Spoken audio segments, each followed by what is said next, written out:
So the thing about meat rabbits is that of all the animals, they have the potential to generate the most pounds of meat per square foot and per breeding stock. In other words, a doe that kindles, 4 litters in a year, one every quarter, of 7 bunnies is going to give you 28 bunnies. And if you weigh all those bunnies at maturity, let's say 3-pound bunnies, is 84 pounds in a year from a 6-pound female. If we take, just for example, if we go to the other end and take a cow, let's say she weighs 1,100 pounds and is going to produce one 450-pound calf in a year. The calf is 40% of her weight compared to the 6-pound doe that produced 84 pounds of her weight. I mean, you can see the you can see the difference in the productive capacity. So that's one of the reasons. And of course, rabbits are quiet. They're child friendly. You can kind of do them even in an HOA if you don't tell anybody. There's a lot to recommend a rabbit. But rabbits do have they do have some issues, and one is they're very prone to respiratory problems, and they're prone to digestive problems. There's a reason why in nature, you see a wild rabbit here and you see a wild rabbit over there. You don't see, 20 wild rabbits close together, ever. So rabbits are very prone to things like coccidiosis, parasites, and respiratory issues.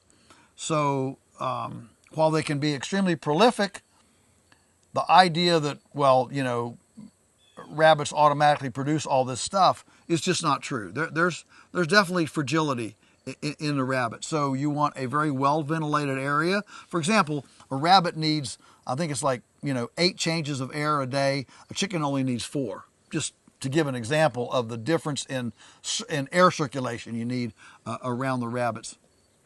Fortunately, the rabbits can take quite a bit of cold. They've all got a fur coat. Unfortunately, they're very prone to getting too hot. And of course, that stimulates in respiratory issues as well. And so you need a lot of ventilation, a lot of shade in the summer, if it's hot. And as far as cycles, we like to breed. A doe can breed at somewhere around 20 weeks, and the same thing with a buck.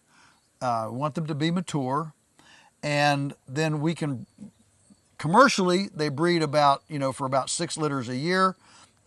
We breed for about 4 litters a year. Back it off, the does will last a lot longer. You take the doe to the buck, not the buck to the doe, because if you take the buck to the doe, the buck's going to spend all this time sniffing around the cage and not take as much interest in the doe. If you take the doe to the buck, he's already on home turf and he gets right to work. And you can tell you've got a successful breed. It takes about, 10 seconds. Trust me, there's no foreplay. There's nothing about this. They just jump right on. 10 seconds, it's done, and he dramatically flops over backwards. You've got a breed.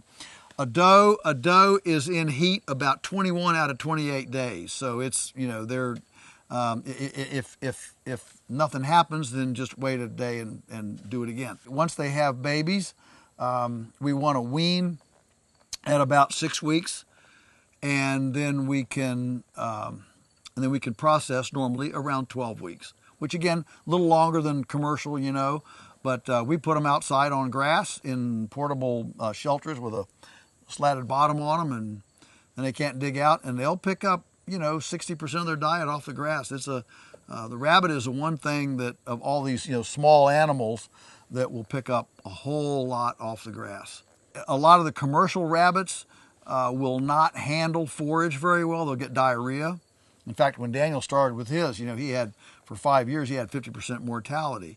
but now he's bred in. You can take almost any starting stock and over time breed in, the more whatever aboriginal, primal, whatever genetics to that rabbit to be able to handle a lot of grass.